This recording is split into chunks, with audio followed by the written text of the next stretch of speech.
राष्ट्रीय मतदान दिवस का आयोजन। देश भर में आज राष्ट्रीय मतदान दिवस मनाया जा रहा है।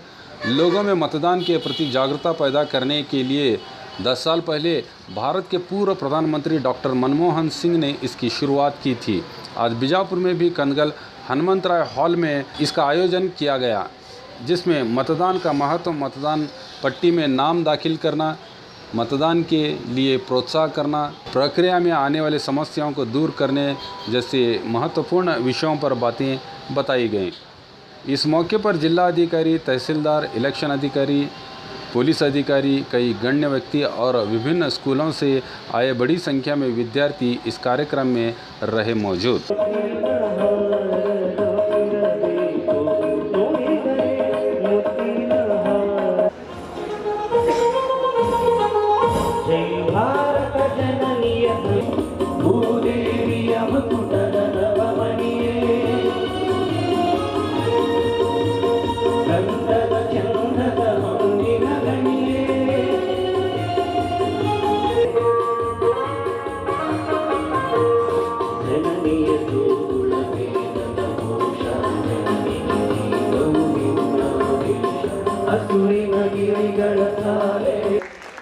ಐತಿಹಾಸಿಕ ವಿಜಯಪುರ ಜಿಲ್ಲೆಯ ಜಿಲ್ಲಾಧಿಕಾರಿಗಳು,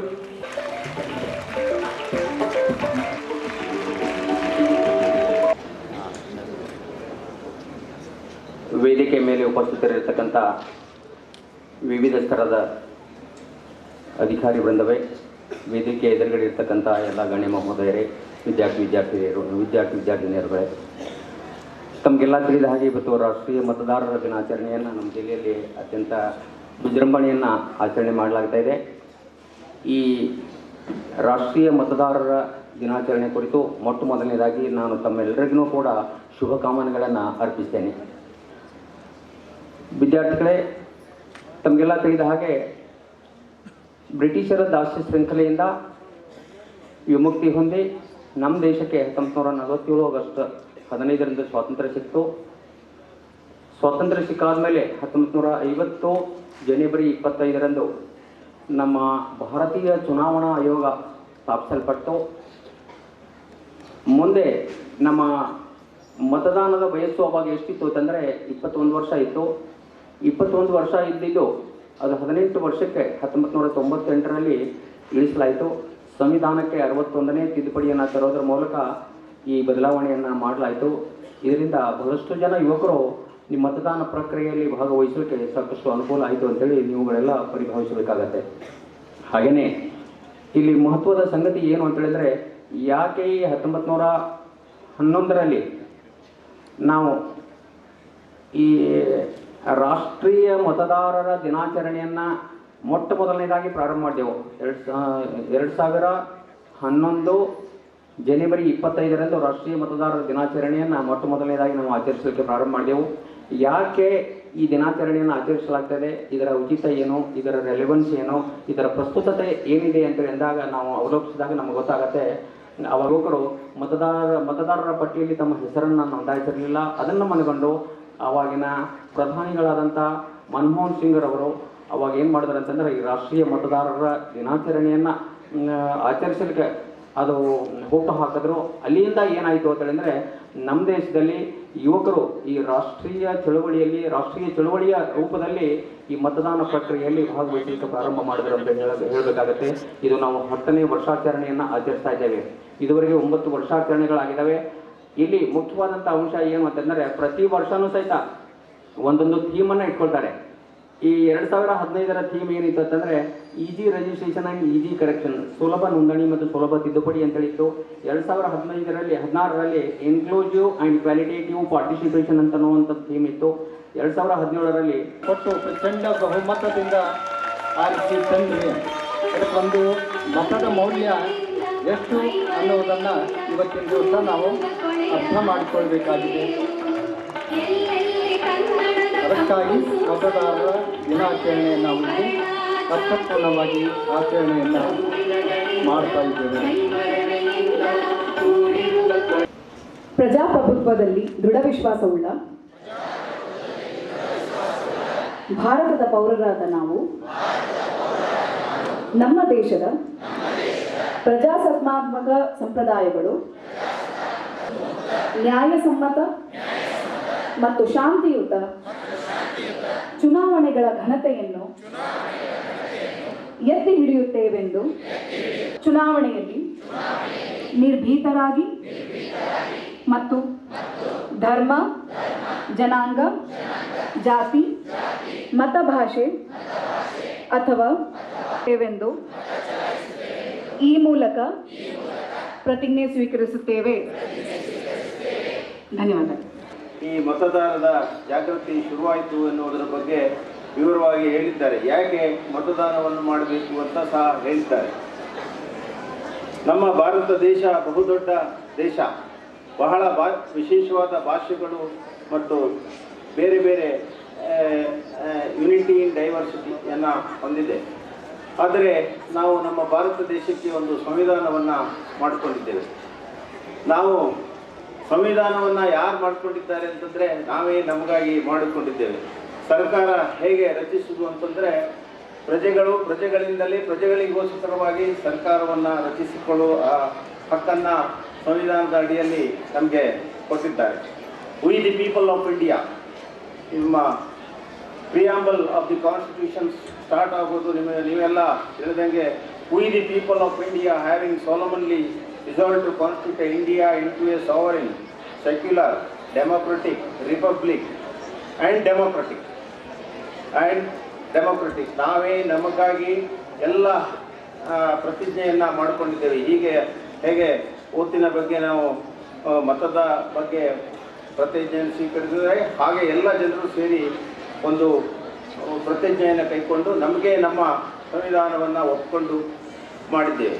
ಅದರಲ್ಲಿ ಏನು ನಮ್ಮೆಲ್ಲರ ಕರ್ತವ್ಯ ಅಂತಂದರೆ, ನಾವೆಲ್ಲರೂ ಸರಿಯಾಗಿ ವರ್ತಿಸಿದರೆ to secure all citizens justice, ಅಂದರೆ ನ್ಯಾಯವನ್ನು ಕೊಡುವಂಥ ವ್ಯವಸ್ಥೆಯನ್ನು. ಇನ್ನೊಂದು ಈಕ್ವಾಲಿಟಿ. ಈ ಪ್ರಜಾಪ್ರಭುತ್ವ ವ್ಯವಸ್ಥೆಯಲ್ಲಿ ಪ್ರಜೆಗಳೇ ಪ್ರಭುಗಳು, ನೀವೆಲ್ಲರೂ ಹೇಳಿದಾಗೆ ಕೇಳಿರ್ಬೋದು, ಪ್ರಜೆಗಳೇ ಪ್ರಭುಗಳು. ಯಾಕೆ ಪ್ರಭುಗಳು ಅಂತಾರೆ ಅಂತಂದರೆ, ಚುನಾವಣೆಯಲ್ಲಿ ನಿಮ್ಮ ಹಕ್ಕು ಇದೆ.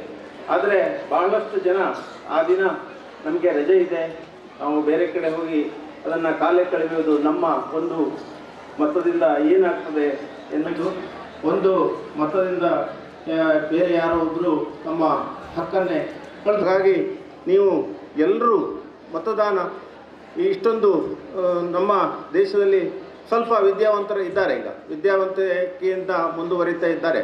ಆದರೂ ಸಹ ನಾವೊಂದು ಸ್ವಲ್ಪ ನಮಗೆ ಈ ಲೇಸಿನೆಸ್ ಅನ್ನೋದಿದೆ. ಯಾಕೆ ಹೋಗಿ ನಾವು ಮತ ಚಲಿಸಬೇಕು, ಯಾಕೆ ಹೋಗಿ ಲೈನಲ್ಲಿ ನಿಂತಬೇಕು, ನಮಗೆ ಏನು ಬೇರೆ ಯಾವುದೇ ಯೋಜನೆಯಿಂದ ಅದಕ್ಕೆ ಪರಿಹಾರ ಅಥವಾ ಒಂದು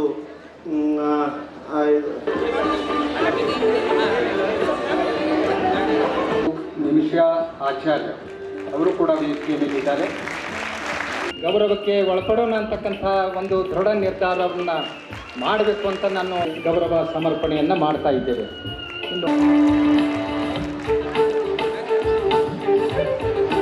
ಪ್ರಥಮ 2,000 ರೂಪಾಯಿ ಬಹುಮಾನ ದ್ವಿತೀಯ ಸರ್ಕಾರಿ ಪ್ರೌಢಶಾಲೆ ಸಿಂದಗಿ. ಇನ್ನು ಪದವಿ ಪೂರ್ವ ಕಾಲೇಜ್ ಇಂಗ್ಲಿಷ್ ಪ್ರಬಂಧ ಕಲೆ ಕೋಲಾರ್, ದಯವಿಟ್ಟು ಮಕ್ಕಳು ಬರಬೇಕು. ಸಲ್ಮಾ ದಳವಾಯಿ ಪ್ರಥಮ ಸ್ಥಾನ. ಒಬ್ರು ಯಾರಾದ್ರೂ ಬನ್ನಿ. ನಮ್ಮ ಜೀವನದಾಗ ಸೂರ್ಯನಂಗ ಹೊಳಿಬೇಕಂತಂದ್ರ ಮೊದಲ ಸೂರ್ಯನಂಗ ಉರಿಬೇಕು. ನಮ್ಮ ಬಿಜಾಪುರ ಗೋಳದ ಮಟ್ಟನೇ ತಗೊಳ್ಳಿ, ಅದನ್ನೇ ಲಕ್ಕ ನಮ್ಮಿ ಕಟ್ಟ ಅಂತ ತಂದು ಕುಂದಿರ್ತಿದ್ರೇನ್ರಿ ಇದಕ್ಕ?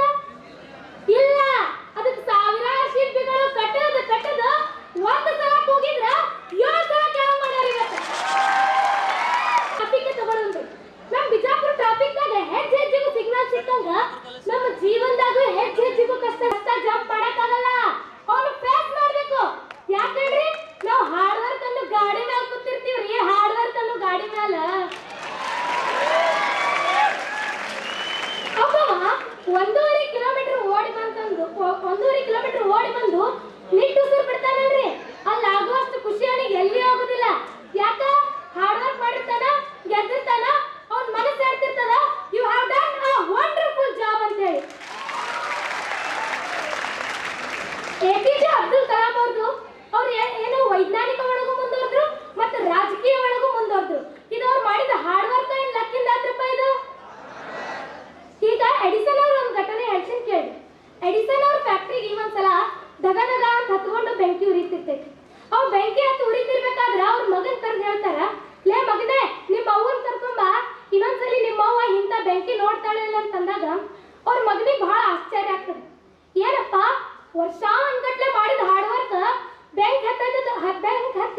ಎಲ್ಲರಿಗೂ ಗೊತ್ತಿರ್ಬೋದು. ಆ ಎಕ್ಸಿಬಿಷನ್ದಾಗ ನಮ್ಮ ದೇಶಕ್ಕೆ ಒಂದು ಗೋಲ್ಡ್ ಮೆಡಲ್ ಒಂದು ಸಿಲ್ವರ್ ಮೆಡಲ್ ತಂದು ಕೊಟ್ರಲ್ಲ. ಪ್ರತಾಪ್ ನಮ್ಮ ಒಂದು ಕೇಳ್ತಾರಂತ ಒಂದು ಕ್ವಶನ್, ನೀವು ಯಾಕೆ ಬರೀ ಇಂಡಿಯಾದವ್ರನ್ನೇ ಆ ಮೈಕ್ರೋಸಾಫ್ಟ್ ಕಂಪ್ನಿಗೆ ಹೈರ್ ಮಾಡಾಕತ್ತೀರಿ? ಅಮೇರಿಕಾದಾಗೂ ಡಿಗ್ರಿ ಮುಗಿಸ್ಕೊಂತವ್ರು ಭಾಳ ಮಂದಿ ಇದಾರ, ಅವರಿಗೂ ಕೆಲ್ಸಕ್ಕೆ ತಗೋರಲ್ಲ ಅಂತಂದಾಗ ಅವ್ರನ್ನ ಮಾತಾಡ್ತಾರಂತ. ನಾ ಏನಾರ ಇಂಡಿಯಾದವ್ರಿಗೆ ಹೈರ್ ಮಾಡಲಿಲ್ಲ ಅಂತಂದ್ರೆ ಇಂಡಿಯಾದಾಗೆ ಒಂದು ಹೊಸ ಮೈಕ್ರೋಸಾಫ್ಟ್ ಕಂಪ್ನಿ ತೆಗಿಯಕ್ಕೆ ಹಾರ್ಡ್ ವರ್ಕ್ ಇಂಡಿಯಾದವ್ರು ಮಾಡ್ತಾರಂತೆ. ಅಂತಂದ್ರೆ ನೀವೇನಾರ ಹಾರ್ಡ್ ವರ್ಕ್ ಮಾಡಿದ್ರ ನಾಯಿ ಬಾಲ್ದಂಗ ಲಕ್ ನಿಮ್ಮಿಂದ ತಾನೇ ಬರ್ತದ ಅನ್ನಂಗದು. ಅದಕ್ಕೆ ದುಡೀರಿ ದುಡೀರಿ, ಮೈ ಮುರಿದು ದುಡೀರಿ. ಲಕ್ನಾಗ ಏನೈತ್ರಿ ಮಣ್ಣ? ಲಕ್ನಾಗ ಏನೂ ಇಲ್ಲ. ಹಾರ್ಡ್ ವರ್ಕ್ ಮಾಡ್ರಿ, ಆ ಲಕ್ಕಿಗೆ ನಂಬಬೇಡ್ರಿ, ಲಕ್ಕಿಗೆ ತರಸ್ರಿ ಕಡೆ. ಹಾರ್ಡ್ ವರ್ಕ್ ಮಾಡ್ರಿ. ಜೈ ಕಾರ್ಯಮೇವ ಜಯತೆ. ಸದೃಢಗೊಳಿಸುವಂತಹ ಯುವ ನಾಗರಿಕರೇ, ಇದನ್ನು ನಾನು ಯಾಕೆ ಒತ್ತು ಕೊಟ್ಟು ಹೇಳ್ತಾ ಇದ್ದೀನಿ ಅಂದರೆ, ಆವಾಗಲಿಂದ ನೋಡ್ತಾ ಇದ್ದೀನಿ, ಇದು ನಡೀತಾ ಇರುವಂಥದ್ದು ಮತದಾರರ ದಿನಾಚರಣೆ. ಭವಿಷ್ಯದಲ್ಲಿ ನೀವು ಕೂಡ ಅನೇಕ ಹುದ್ದೆಗಳನ್ನು ಹೊಂದಬಹುದು, ಮತದಾನವನ್ನು ಮಾಡಬಹುದು. ನಿಮ್ಮ ಅಲರ್ಟ್ನೆಸ್ ಎಷ್ಟಿದೆ? ವೇದಿಕೆ ಮೇಲೆ ಅನೇಕ ಸತ್ರ ನ್ಯಾಯಾಧೀಶರು ಬಂದಿದ್ದರು, ಜಿಲ್ಲಾಧಿಕಾರಿಗಳಿದ್ದಾರೆ. ಆದರೆ ತಾವು ಎಷ್ಟೊಂದು ಶಿಸ್ತನ್ನು ಕಾಪಾಡಿಕೊಳ್ತಾ ಇದ್ದೀರಾ? ಇದು ಏನು ಸಂದೇಶ ತೋರಿಸ್ತಾ ಇದೆ? ಯುವ ನಾಗರಿಕರು ಅಥವಾ ನಮ್ಮ ಯುವ ಸಮುದಾಯ ಯಾವ ಕಡೆ ಸಾಗ್ತಾ ಇದೆ?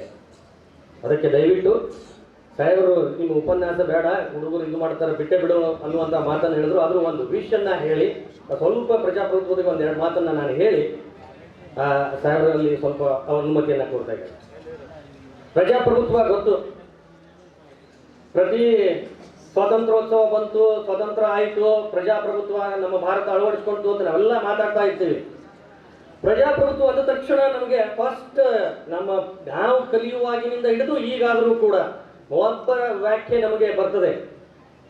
For the people, of the people, by the people. Abraham Lincoln ಜನರಿಗಾಗಿ ಅಥವಾ ಜನರಿಗೋಸ್ಕರ, ಜನರೇ ಆಳಲ್ಪಡುವಂತಹ ಸರ್ಕಾರ, ಅದನ್ನು ನಾವು ಪ್ರಜಾಪ್ರಭುತ್ವ ಸರ್ಕಾರ ಅಂತ ಕರಿತೀವಿ. ಹಾಗಾದರೆ ಪ್ರಜಾಪ್ರಭುತ್ವ ಸರ್ಕಾರ ರಚನೆ ಹೇಗಾಗ್ತದೆ ತಮಗೆಲ್ಲ ಗೊತ್ತು. ಪ್ರಜಾಪ್ರಭುತ್ವ ಅಂದ ತಕ್ಷಣ ಚುನಾವಣೆ ಬೇಕು. ಚುನಾವಣೆ ಅಂದ ತಕ್ಷಣ ಅಲ್ಲಿ ಮತದಾನ ಆಗಲೇಬೇಕು. ಹಾಗಾದರೆ ಭಾರತ ಸ್ವತಂತ್ರವಾಗೋಕ್ಕಿಂತ ಪೂರ್ವದಲ್ಲಿ ಅನೇಕ ರಾಜ್ಯಗಳಲ್ಲಿ ಪ್ರಜಾಪ್ರಭುತ್ವ ಇತ್ತು. ನೀವು ಮೊದಲು ಒಂದು ವರ್ಗವನ್ನ, ಕೆಲವೊಂದು ವರ್ಗದವರನ್ನ ಈ ಪ್ರಜಾಪ್ರಭುತ್ವದಲ್ಲಿ ಭಾಗವಹಿಸುವ ಅವಕಾಶವನ್ನ ನಿರಾಕರಣೆ ಮಾಡ್ತಿತ್ತು. ಬಹುಶಃ ತಮಗೆ ಗೊತ್ತಿರಬಹುದು, ಇವತ್ತು ಜಗತ್ತಿನ ಅತ್ಯಂತ ಹಿರಿಯನ್ನ ಅನ್ನಿಸಿಕೊಳ್ಳುವಂತಹ ಅಮೆರಿಕಾದಲ್ಲಿಯೂ ಕೂಡ ಸಮುದಾಯದ ಅರ್ಧ ಭಾಗವನ್ನು ಹೊಂದಿರುವಂತಹ ಒಂದು ವರ್ಗಕ್ಕೆ 19ನೇ, ನೀವು ಬೆಂಗಳೂರು ಅಂತ ಸಿಟಿಗೆ ಹೋದರೆ ಅವಾಗಲೇ ನಮ್ಮ ನ್ಯಾಯಾಧೀಶರು ಹೇಳಿದ್ರು, ಬಹಳಷ್ಟು ರಜೆಗೆ ಆ ಮತದಾನಕ್ಕಾಗಿ ಕೊಟ್ಟಂತ ರಜೆಯನ್ನ ಮಜಾ ಮಾಡ್ಲಿಕ್ಕಾಗಿ ಕಳೀತಾ ಇರುವಂತದ್ದು. ಇದು ತಪ್ಪಬೇಕು. ಇಂತಹ ಭಾವನೆ ಹೋಗಬೇಕು. ನಾವು ಮೊಟ್ಟ ಮೊದಲು ಏನ್ ಮಾಡಬೇಕು ಅಂದ್ರೆ ಆ ದಿನವನ್ನ, ಆ ಶಕ್ತಿಯನ್ನ, ಅತ್ಯಂತ, ಯಾಕಂದ್ರೆ ಯಾರಿಗೂ ದೊರೆಯೋದಿಲ್ಲ. ನೀವು ವಿದೇಶಿಯರು ಬಂದು ನಾವು ಇಲ್ಲಿ ಮತದಾನ ಮಾಡ್ತೀವಿ ಅಂದ್ರೆ ಅವಕಾಶ ಕೊಡ್ತೀವ? ನಾವು ವಿದೇಶಿಯರು ಯಾರಾದ್ರೂ ಬಂದು ಮತದಾನ ಮಾಡಕ್ಕೆ ನಮಗೆ ಅವಕಾಶ ಇಲ್ಲ. ಇನ್ನೂ ಒಂದು ವಿಶೇಷತೆ ಏನಂದ್ರೆ, ಎಷ್ಟೇ ಶ್ರೀಮಂತ ಆಗಿರ್ಲಿ, ಯಾವುದೇ ವ್ಯಕ್ತಿ ಎಷ್ಟೇ ಆಗಿದ್ರೂ ಕೂಡ ಅವನ ಮತದ ಮೌಲ್ಯ ಒಂದೇ. ಅವನು ಬಡವಾಗಿರ್ಲಿ, ಶ್ರೀಮಂತ ಆಗಿರ್ಲಿ, ದೇಶದ ಪ್ರಧಾನಿಯಾಗಿದ್ರೂ ಕೂಡ ಅವರ ಮತದ ಮೌಲ್ಯ ಒಂದೇ ಆಗಿದೆ. ಅಂದ್ರೆ ಅಂತಹ ಮತದ ಅಧಿಕಾರ ಹೊಂದಿರುವಂತಹ ನಾವು ಅದನ್ನು ಸರಿಯಾಗಿ ಉಪಯೋಗಿಸಬೇಕು ಅನ್ನುವಂತಹ ಒಂದು ಪ್ರಜ್ಞೆ ನಮ್ಮಲ್ಲಿ ಇರಬೇಕು. ಇದನ್ನ ನಾವು ದೂರ ಮಾಡಿ ನಾವು ನಮ್ಮ ಆತ್ಮಸಾಕ್ಷಿಗನುಗುಣವಾಗಿ ನಮ್ಮ ದೇಶದ ಪ್ರಗತಿಯನ್ನ ಮಾಡುವಂತಹ ಅಭ್ಯರ್ಥಿಗೆ ನಾವು ಮತ ಚಲಾಯಿಸ್ತೀವಿ ಅಂತ ಪ್ರಮಾಣ ಮಾಡಿದ್ವಿ. ಈ ಪ್ರಮಾಣ ಎಂದೂ ನೀವು ಮುಂದೆ ಮುರಿಲಿಕ್ಕೆ ಹೋಗಬೇಡಿ. ದಯವಿಟ್ಟು ನೀವು ನಿಮ್ಮ ಶಕ್ತಿ ಯಾವಾಗ ಚುನಾವಣೆ ಬರ್ತದೋ ಆ ಸಂದರ್ಭದಲ್ಲಿ ಹಬ್ಬವಾಗಿ ಆ ಶಕ್ತಿಯನ್ನ ಪ್ರದರ್ಶಿಸಿ ಅಂತ ಹೇಳಿ ನಾನು ನಿಮ್ಮಲ್ಲಿ ಹೇಳ್ತಾ ಇದ್ದೇನೆ. ಮತ್ತೆ ಭಾವಿ ಮತದಾರರಾಗಿರುವ ನಿಮಗೂ, ವೇದಿಕೆ ಮೇಲೆ ಆಸೀನರಾಗಿರುವ, ನನಗೆ ಇಲ್ಲಿ ಮಾತನಾಡಲಿಕ್ಕೆ ಅವಕಾಶ ಕೊಟ್ಟಿರುವ ಎಲ್ಲರಿಗೂ ಕೂಡ मतदान दिनाचरणೆಯ ಶುಭಾಶಯಗಳನ್ನು ಹೇಳುತ್ತಾ ನನ್ನ ಒಂದೆರಡು ಮಾತಿಗೆ मंगलವನ್ನು ನೀಡುತ್ತೇನೆ। जय हिंद, जय कर्नाटक। बी न्यूज नेशन के लेटेस्ट न्यूज़ों को अपने मोबाइल में देखने के लिए YouTube में बी न्यूज नेशन के चैनल के सब्सक्राइब आइकॉन को दबाएं और फिर बेल आइकॉन को दबाने पर आप लेटेस्ट न्यूज़ों को देख सकते हैं। ಶ್ರೀ ವೆಂಕಟೇಶ್ವರ ಸ್ವಾಮಿ ಜ್ಯೋತಿಷ್ಯಾಲಯ ಈ ಭೂಮಂಡಲದಲ್ಲಿ ದೈವಶಕ್ತಿಯ ಮಹಿಮೆ ಎಷ್ಟು ದೊಡ್ಡದೋ ದುಷ್ಟ ಶಕ್ತಿಗಳ ಆಟ ಕೂಡ ಅಷ್ಟೇ ದೊಡ್ಡದು। ವಿದ್ಯೆ, ಉದ್ಯೋಗ, ಆರೋಗ್ಯ ಸಮಸ್ಯೆ, ವ್ಯಾಪಾರದಲ್ಲಿ ನಷ್ಟ, ಶತ್ರುಗಳ ಬಾಧೆ, ವಿವಾಹ ಸಮಸ್ಯೆ, ದಾಂಪತ್ಯ ಸಮಸ್ಯೆ, ಸಂತಾನ ಇಲ್ಲದಿರುವುದು, ಸ್ತ್ರೀ ಪುರುಷ ಪ್ರೇಮ ವಿಚಾರ, ಇಂಥ ನಾನಾ ಸಮಸ್ಯೆಗಳು ನಿಮ್ಮ ನೆಮ್ಮದಿಯನ್ನೇ ನಾಶ ಮಾಡಿಬಿಡುತ್ತವೆ. ಅದಕ್ಕೆ ನೀವೇನು ಚಿಂತೆ ಮಾಡಬೇಕಾಗಿಲ್ಲ. ಅದಕ್ಕೆ ಉತ್ತರ ನಾವು ಹೇಳ್ತೀವಿ. ದೈವಶಕ್ತಿಯ ಆರಾಧಕರಾದ ಪಂಡಿತ್ ಶ್ರೀ ರಾಘವೇಂದ್ರ ಗುರೂಜಿಗಳು ಶ್ರೀ ಕಾಡು ದುರ್ಗಾದೇವಿಯ ಪೂಜಾ ಶಕ್ತಿಯಿಂದ ನಿಮ್ಮ ಎಲ್ಲ ಸಮಸ್ಯೆಗಳಿಗೆ ಕೇವಲ 9 ದಿನಗಳಲ್ಲಿ ಪರಿಹಾರ ಮಾಡಿಕೊಡುತ್ತಾರೆ. ಪಂಡಿತ್ ರಾಘವೇಂದ್ರ ಗುರೂಜಿಗಳ ಮತ್ತೊಂದು ವಿಶೇಷ ಏನು ಅಂದರೆ, ಫೋನ್ ಮೂಲಕ ನಿಮ್ಮ ಧ್ವನಿಯನ್ನು ಆಲಿಸಿ ನಿಮ್ಮ ಸಮಸ್ಯೆ ಏನು ಅನ್ನೋದನ್ನು ಅರಿತು ಫೋನ್ನಲ್ಲಿ ನಿಮಗೆ ಪರಿಹಾರ ಸೂಚಿಸುತ್ತಾರೆ. ಗುರೂಜಿಗಳನ್ನು ಸಂಪರ್ಕಿಸಬಹುದಾದ ಮೊಬೈಲ್ ಸಂಖ್ಯೆ 9964471888.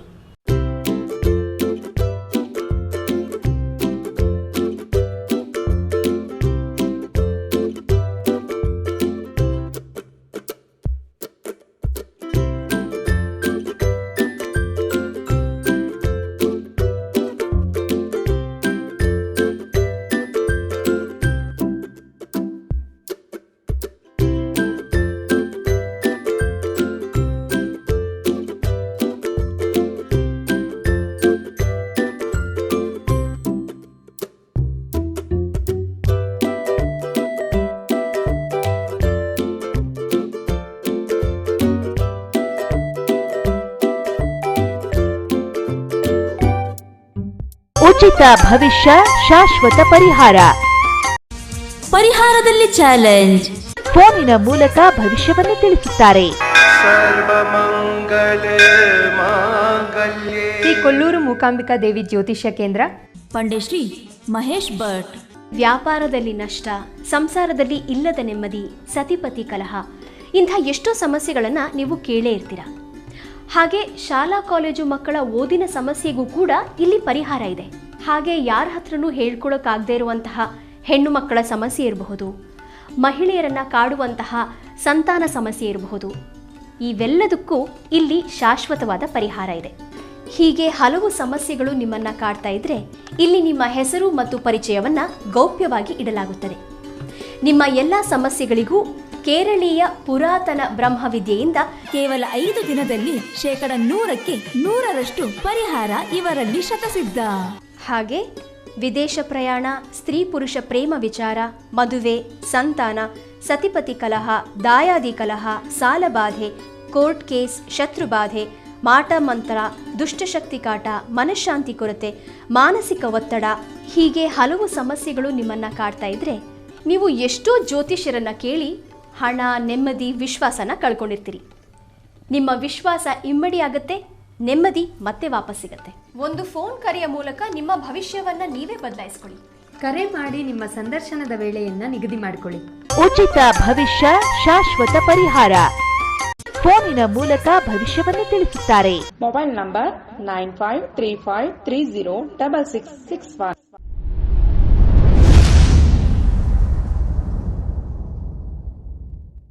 ಪ್ರತಿ ವರ್ಷದಂತೆ ಈ ವರ್ಷವೂ ಸಹ ಸರ್ವಧರ್ಮ ಸಾಮೂಹಿಕ ವಿವಾಹ ನಡೆಯಲಿದೆ. ಜವಳಿ ಸೋಷಿಯಲ್ ಗ್ರೂಪ್ ಆಶ್ರಯದಲ್ಲಿ ಬಿಜೆಪಿ ಅಲ್ಪಸಂಖ್ಯಾತ ಮುಖಂಡ ಯಾಸೀನ್ ಜವಳಿ ನೇತೃತ್ವದಲ್ಲಿ ಇದೇ ಜನವರಿ 5ರಂದು ನಡೆಯಲಿದ್ದು, ಹೆಚ್ಚಿನ ಸಂಖ್ಯೆಯಲ್ಲಿ ನೋಂದಣಿ ಮಾಡಬೇಕಾಗಿ ವಿನಂತಿ.